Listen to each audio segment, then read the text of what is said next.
መንግስት ራሱን ነፃ ወጥቷል ብዬ ነው ማሰው አይዘው ምንም ልትል ትችላለህ ነፃ ወጥቷል ከዚህ በኋላ መዘግየቱ ልክ አይደለም ፕሩፍ ኦፍ እንትኑ ካለ ማምጣት ያለበት የእስር ፕሩፍ ካለ ማምጣት ያለበት የታሰሩ ሰዎች ካለ የተወሰደ ንብረት ካለ ማምጣት ያለባቸው ራሳቸው ከቴዲ አፍሮ ጋር የተዛዘነ ውሸት ነው ሼሞኒዩ እንደዚህ ያለ እንዲቀጥልልህ ስለምትፈልግ ማለት ነው ሼሞ ውሸት ነው ካለ አንተ አይደለም አንተ ማን አገባህና ነው አንተ ውሸት ነው ምናምን የምትለው አለ አይደል ባለቤቱ ያለ አንተ ጋራ ባለቤቱ አለ ከዚህ በኋላ ፈሩ በእናታችሁ የምሬን ነው የምላችሁ ፈሩ ከዚህ በኋላ ቴዲ እንደዚህ ሆኗል ብላችሁ የምትናገሩ ሰዎች እፈሩ ጥፍራችሁ ስር ተደበቁ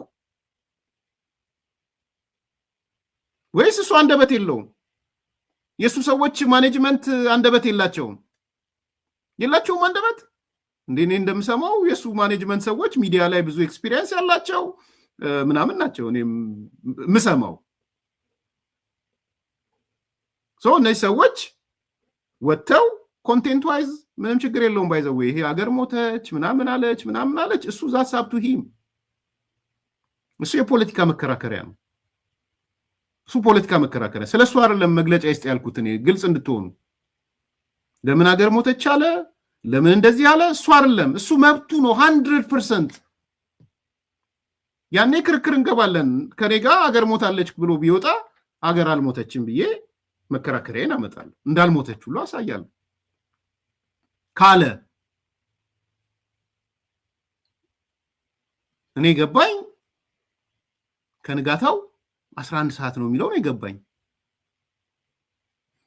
ከንጋታው 11 ሰዓት ማለት እየነጋ ነው ማለት ነው ለኔ ስለደነገጠ ስለተናደደ መሰለኝ እኮ አቶ ልደቱ አያሌው ከምሽቱ 11 ሰዓት ያለው ፖለቲካ እንስራ ብንል እኮ ብዙ መስራት ይቻላል ስላልፈለግን እኮ ነው ቴዲ አፍሮ የመጀመሪያ የለቀቃት ዘፈን ላይ ጀንበር መሰለኝ ከንጋቱ 11 ሰዓት ነው ያለው እንጂ ከምሽቱ 11 ሰዓት አላለም እየመሸ ነው አይደለም ያለው እየነጋ ነው ያለው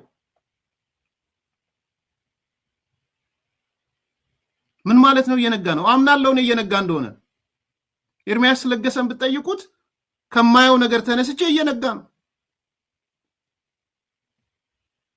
የፖለቲካ ክርክር ከሆነ በሱ ደረጃ መከራከር ይቻላል እያልኳችሁ ነው እየነጋ ነው አትጠራጠር በሱ ኢትዮጵያ ተሻግራለች ብዙ ነገር እኔ አሁን ከምሬ ነው የምናገረው የፈለገ በል እየነጋ ነው አትጠራጠር በሱ ቢያንስ ብሔርተኝነት ስል ዘረኝነት ማለት ነው ብሔርተኝነት ወይም ዘረኝነት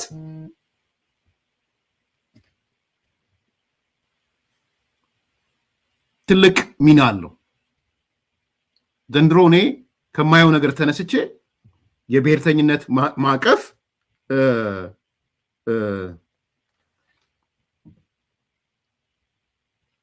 እየወደቀ ነው ብዬ ነው ማስበው ለኔ ንጋት እሱ ነው ጋሽ ወንድሙ ኤርሚያስ ብሔርተኝነት ይላል ብሔርተኝነት አትበልበሉት ብሏል እንወያያለን ጋሽ ወንድሙ ጠርቼዎት ያው መንቆራቆሶች ነበሩን እሳቸው ማንስተውታል የምርጫ ክርክር ወቅት አንድ ሁለት መድረክ ከሳቸው ጋር ነበርኝ ባይዘው ማዘጋጃ ቤት ረሱት እንጂ ማዘጋጃ ቤትም ሌላ ኢሲኤም ነበረን ከዛ ነው ወደ ሚዲያ ሄድ ነው ኢኔኒ ኬዝ ብሔርተኝነት ባይል ጥሩ ነው ዘረኝነት ነው ብለዋል አይ ቲንክ ለክርክር ክፍት እናደርገዋለን እኔ ብሔርተኝነት ስለ አሁንም ግልጽ አድርጉ ልሆንላችሁ ጽንፈኛ ብሔርተኝነት ነው ኤትኒክ ናሽናሊዝም የሚባለው ነው በእንግሊዘኛው ነው ጥሩ ኤትኒክ ናሽናሊዝም የሚባለው ነው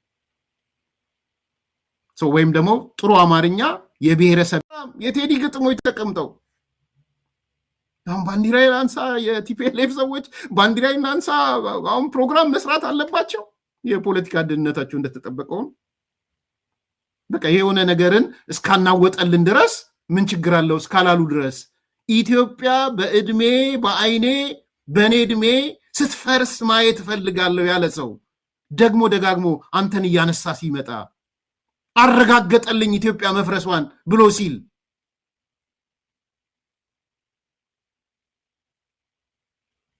ለአንተ ደስታ ነው? ለቴዲ አፍሮ ደስታ ነው? በዛ ዙሪያ ላላችሁ ሰዎች ደስታ ነው? አይመስለኝም። እኔ ሰው እንዲህ አይነት ሰው ጥሩ ጥያቄ ነው። ለምን አዘኑ? ሄደ ፕሮግራሙን ስሙ። ሀቅና ሳቅ ላይ ከቴዲ ሰፍራው ጋር ውይይት አድርገዋል።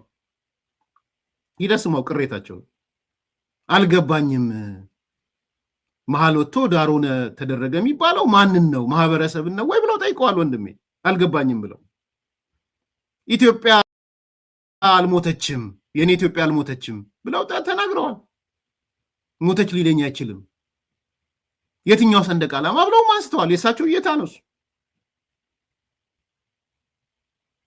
ስለዚህ ክላሪቲ ቢፈጥር በዛ ዙሪያ ያሉ ሰዎች ነገሮችን ግልጽ ቢያደርጉ በልዩነት ውስጥ ታከብራለህ፣ በልዩነት ውስጥ ትኖራለህ። ስትራቴጂ ደግሞ ትላንት ነግሬያቸዋለሁ፣ መቼ ዕለትም ስታነሱ ነግሬያቸዋለሁ። ስትራቴጂ ሁሌም ድምፃዊም ይሁን ፖለቲከኛም ይሁን ወታደርም ይሁን የጋራ ነገር አለው። ስትራቴጂ ምንድን ነው የጋራ ነገሩ? ወዳጅህን ታጸናለህ፣ ወላዋዩን ወደ ወዳጅ ታመጣለህ፣ ጠላትህን ታለዝባለህ። እነዚህ ሶስት ነገሮች ናቸው ስትራቴጂ፣ ሌላ አይደለም።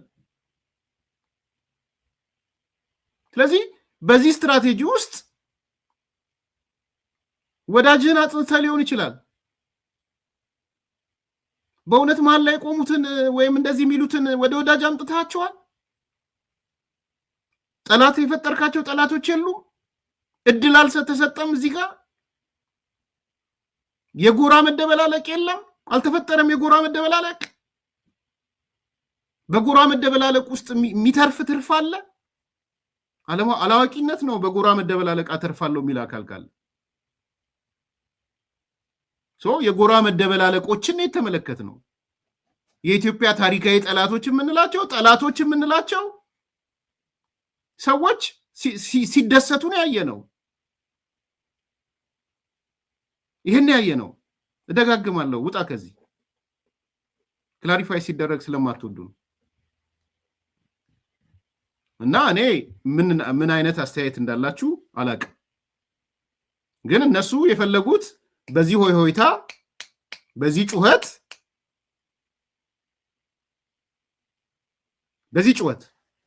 ተመርኩዘው ትርፍ ሊያተርፉ ፖለቲካ ሊሰሩ ነበር የፈለጉት። የለም ፖለቲካው የመንግስት ጥፋት እንደተጠበቀው ነው። እኔ ጥፋት ነው ብዬ ነው የማስበው። እንደተጠበቀው ነው መዘግየቱ። የምትሰራው ፖለቲካ ግን የለም። ለእኔ እኔ ማጠቃለያ ሀሳቤ ነው።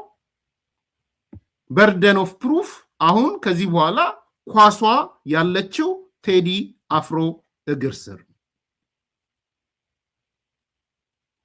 ኳሷ ያለችው በቴዲ አፍሮ ማኔጅመንት አካባቢ ነው፣ ባለቤቱን ጨምሮ። ፖሊስ ዝም ብሎ አይደለም የጠቀሳት። ትላም ፕሮግራም ሰርቻ አይቻታለሁ። የቆየ ሊሆን ይችላል፣ አላቅም። ስለዚህ እኔ ከዚህ በኋላ በመንግስት ደረጃ እኔ ያረኩት ነገር የለም። የሳይበር ጦርነት ነው።